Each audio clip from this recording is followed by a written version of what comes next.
कर्नाटका गुलबर्गा शहर के आजादपुर रोड पर मौजूद हबीब फंक्शन हॉल में 6 फरवरी को मरहुमा ज़किया जाफरी के याद में कंडोलेंस मीटिंग मुनक्किद की गई थी। इस मौके पर वुमेन इंडिया मूवमेंट की स्पोक पर्सन सादिया सैयद ने मीडिया के नुमाइंदों से बात करते हुए कहा कि ज़किया जाफरी तो सिंबल ऑफ रेजिस्टेंट हैं।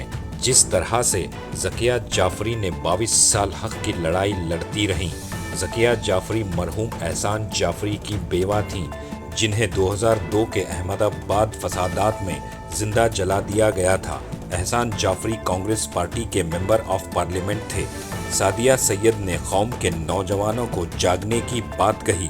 ख़वातीन को मुखातिब होकर कहा कि वुमेन्स इंडिया मूवमेंट से जुड़ जाओ, अपने ऊपर हो रहे जुल्म को, ज्यादती को हमेशा मिटा दो। वुमेन इंडिया मूवमेंट आपके साथ है। तो आइए देखते हैं तफसीली report. Bureau report Atraf TV Urdu news.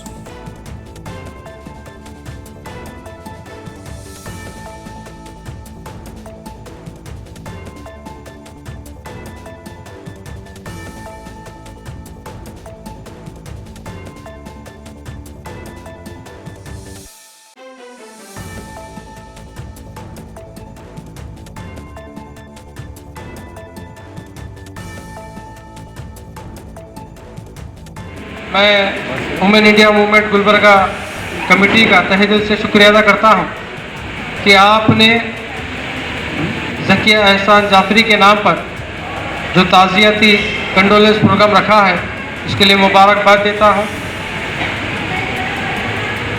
क्योंकि वुमेन इंडिया मूवमेंट एक औरतों के लिए बनाया गया एक प्रोग्राम है, एक प्लेटफॉर्म है। क्योंकि 50% पॉपुलेशन हमारी कौम की औरतें हैं।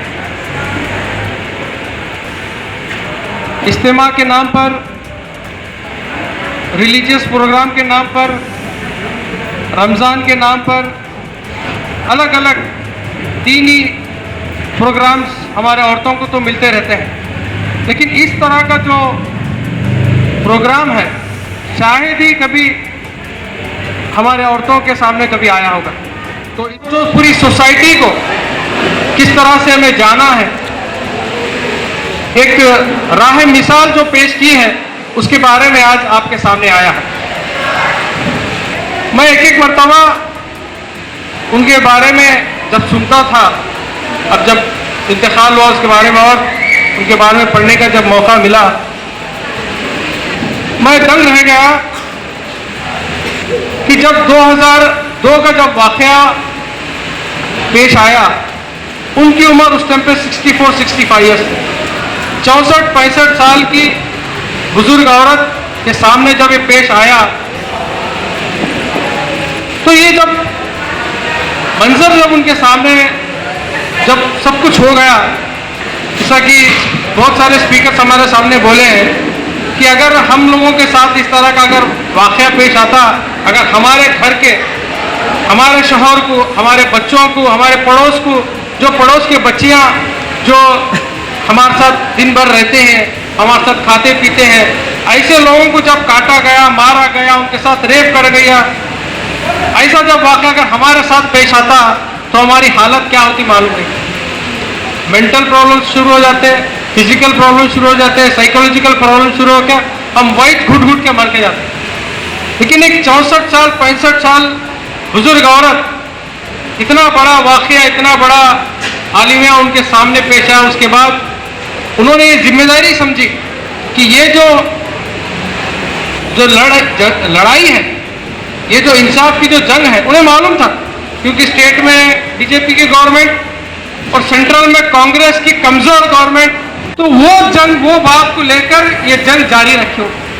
मेरे शौहर के साथ ऐसा हुआ, इसलिए मेरे शौहर के लिए इंसाफ लेना नहीं, कि ऐसा मेंबर ऑफ पार्लियामेंट जो सबसे पावरफुल ताकत है, सबसे बड़ा पोस्ट पार्लियामेंट में अगर है तो मेंबर ऑफ पार्लियामेंट है, उसके साथ इतना जुल्म, नाइंसाफी घर वालों के साथ हुई, तो आम मुसलमानों के साथ क्या होगा, वो सवाल रखकर उन्होंने अपनी जंग को जारी रखा। उनके खानदान वाले सपोर्ट नहीं किए, आस पड़ोस वाले सपोर्ट नहीं किए, कोई सपोर्ट नहीं किए।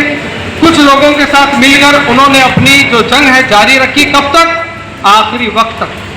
2024-25 में जब उनका इंतकाल हुआ 86 या 88 इयर्स की उनकी उम्र थी।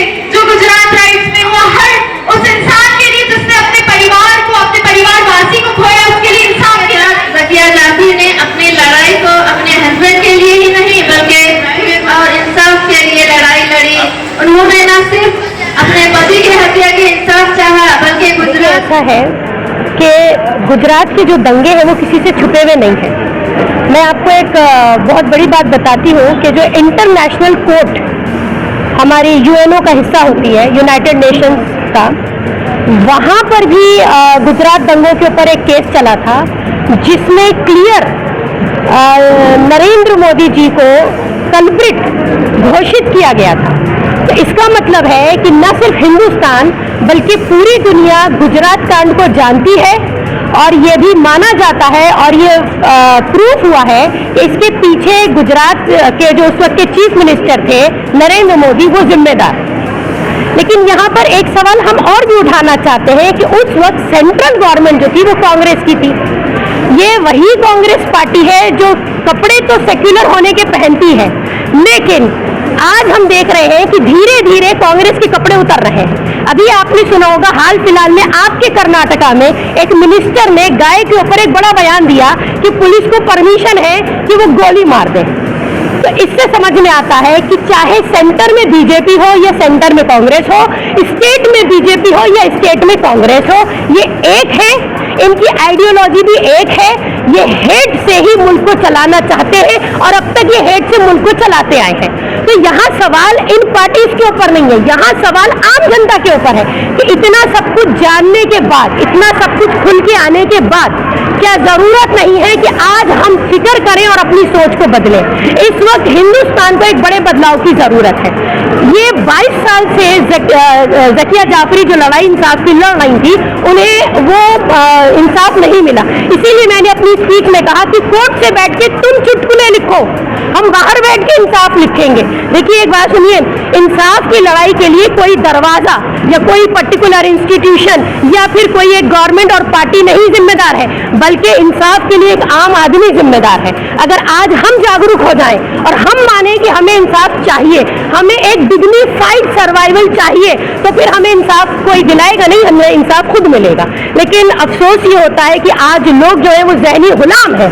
हिंदुस्तान में नहीं, हर जगह मैं देखती हूँ कि पॉलिटिकल पार्टीज के ऐसे फॉलोवर्स बन जाते हैं, इस तरीके से पॉलिटिकल पार्टीज या पॉलिटिकल लीडर्स को हेल करते हैं कि ऐसा मालूम होता है जैसे कि हमारे पॉलिटिकल जो लीडर्स पावर में बैठे हैं खुदा न खास्ता वही हमारे खुदा हो गए। मैं कहती हूँ कि ये डेमोक्रेसी है, ये लोगों से चलती है, लोग इसमें राजा होते हैं, गवर्नमेंट इसमें नौकर होती है। तो जहाँ नौकर गलती करे लोगों को चाहिए कि उठा के उनको फेंक दो। लेकिन अफसोस है कि आज लोग बेहिसी की जिंदगी गुजार रहे हैं। हम वुमेन इंडिया मूवमेंट एक ऐसा प्लेटफॉर्म है, हमारी हो सकता है कोशिश बहुत छोटी लगे आपको, हम एक नातवा सी आवाज है, लेकिन हमें उम्मीद है कि अपने प्लेटफॉर्म से हम इस मुल्क में एक कोहराम बर्पा कर देंगे।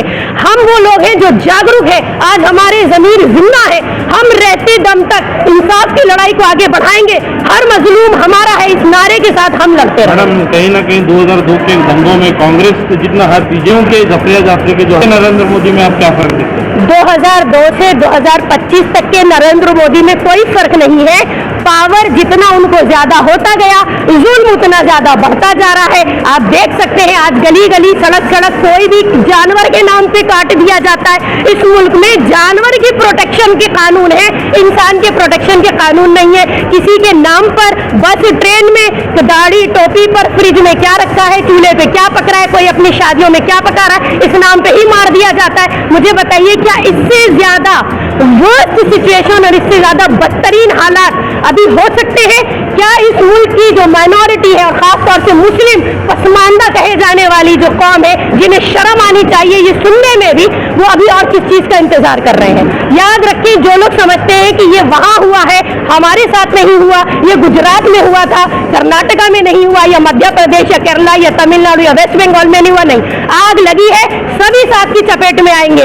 अभी भी वक्त है, हम आप लोगों को होशियार कर रहे हैं। हम एक सोशल एक्टिविस्ट हैं, हम एक पॉलिटिकल एक्टिविस्ट है, हमारा काम है मुआशरे में वेलफेयर का काम करना। तो हम वार्न करते हैं, आज भी वक्त है, चेंज की तरफ आइए, अपने लिए अपने कायद चुनिए, अपने लिए एक नई रिप्रेजेंटेशन का के लिए सोचिए। मैडम, क्योंकि औरतें पुलिस स्टेशन हो या कोर्ट हो तो इन चीज़ों से काफ़ी डर जाती हैं, तो जब से ज़फ़िया जाफरी ने 22 साल जो अपनी लड़ाई लड़ी है वो हिंदुस्तान की औरतों के लिए एक बहुत बड़ी मिसाल है। देखिए, हम यही तो कह रहे हैं, तो दो चीजें हैं।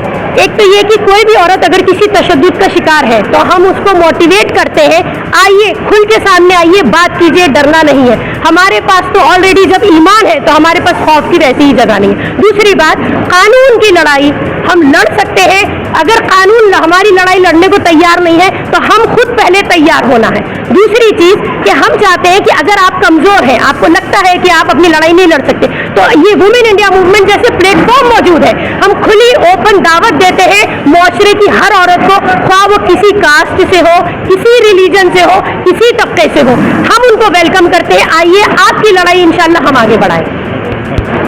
आज वुमेन इंडिया मूवमेंट की जानिब से हबीब हॉल में हम लोगों ने ज़किया जाफरी के लिए कंडोलेंस मीटिंग रखी और हमने सिर्फ वुमेन इंडिया मूवमेंट एक ऐसी मूवमेंट, एक मुहिम है, वुमेन विंग है social democratic party of India का, जिसने सिंबल ऑफ रेजिस्टेंस, आप पीछे लगे पोस्टर में देख सकते हैं, सिर्फ वुमेन इंडिया मूवमेंट एक ऐसी मुहिम है जिसने ज़किया जाफरी को सिंबल ऑफ रेजिस्टेंस घोषित किया है, करारा है।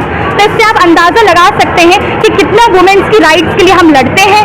और हमें पता है कि सबसे ज़्यादा खुश ज़किया जाफरी की मौत पे कौन सी पार्टियां हैं, वो कोई और नहीं बीजेपी और कांग्रेस है, जिसने 2002 के गुजरात के कांड कराए हैं। ये हम सब बहुत अच्छे से जानते हैं। लेकिन मैं यूथ ऑफ द कंट्री, मैं इस मुल्क की युवा और फ्यूचर ऑफ द कंट्री हूँ और मैं ये डिक्लेयर करना चाहती हूँ इस प्लेटफॉर्म से खड़े होकर, और अगर ये वीडियो बीजेपी और कांग्रेस के IT सेल वाले देख रहे हैं तो मैं उनको ये चैलेंज करती हूँ कि परेशान मत होना, ज़किया जाफरी तो इस दुनिया को अलविदा कह गई हैं, लेकिन उनकी आवाज़ को हम, और उनकी आवाज़ और उनकी इंसाफ और हक की जो लड़ाई थी उसको हम मरते दम तक लड़ते रहेंगे। और ये मेरा वादा है वुमेन इंडिया मूवमेंट की प्लेटफॉर्म से। बेहद शुक्रिया। मैम, आप काफ़ी यंग है, आपको ज़किया जाफरी को अगर आपको इंस्पिरेशन के तौर पे देखना है तो सबसे पहले आपको उनके बारे में पढ़ना होगा, सबसे पहले आपको रिसर्च करनी होगी कि आखिर वो कौन थी, क्योंकि एक औरत, शी वाज अ सोल क्या कहेंगे आई विटनेस, जिन्होंने 2002 के गुजरात राइट्स देखे।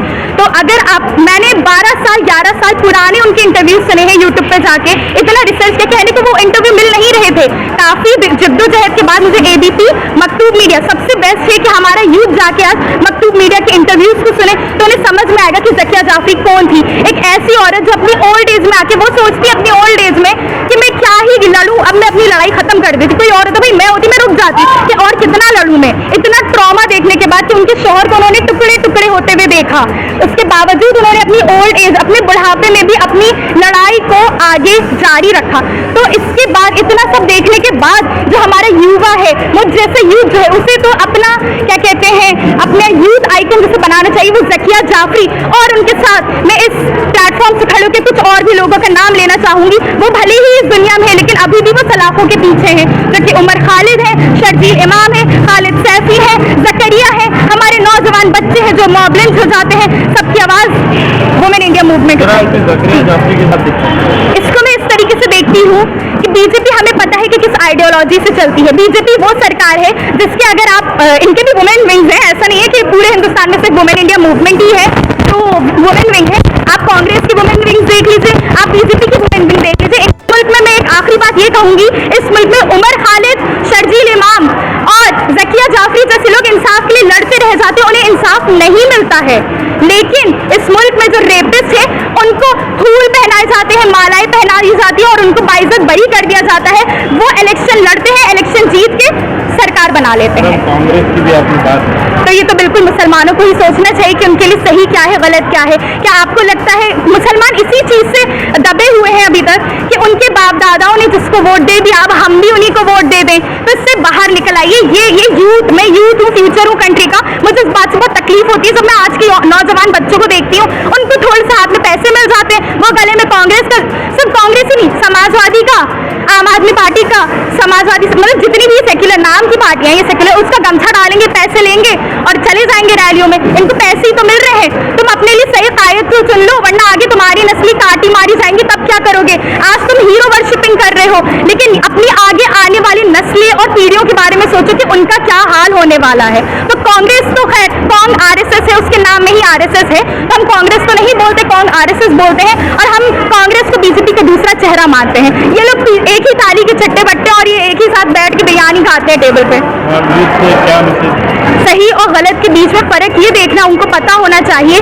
उनको पहले तो ये पता होना चाहिए, उनके दिल में ये एहसास होना चाहिए कि आज हमारे कौम के नौजवानों के साथ क्या क्या हो रहा है, आज हमारी कौम और मिल्लत में औरतों के साथ क्या क्या हो रहा है, वो किन जद्दोजहद से गुजर रही हैं।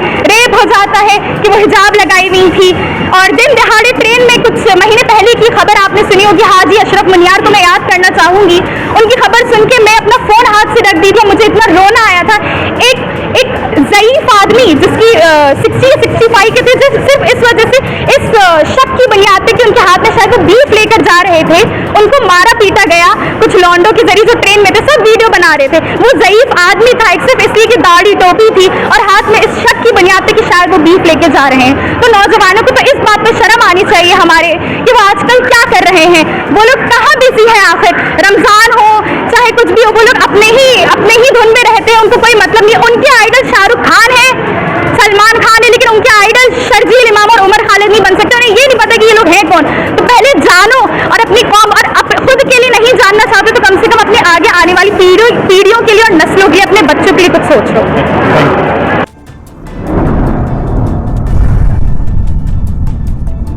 अतराफ टीवी, हर बात सच के साथ।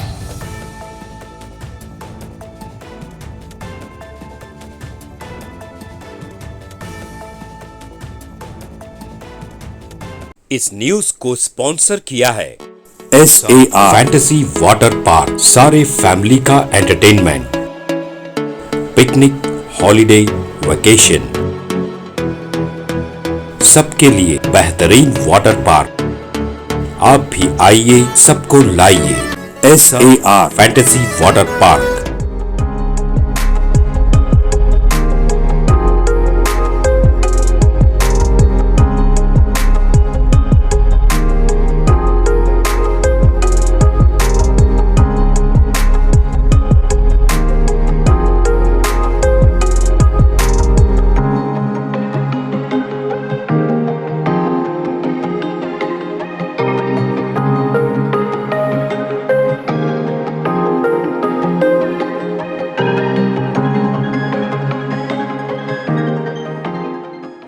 Address Beednakapom near Gaushavali Dargah, KGF, Karnataka. Contact details 9483444290 9480107826.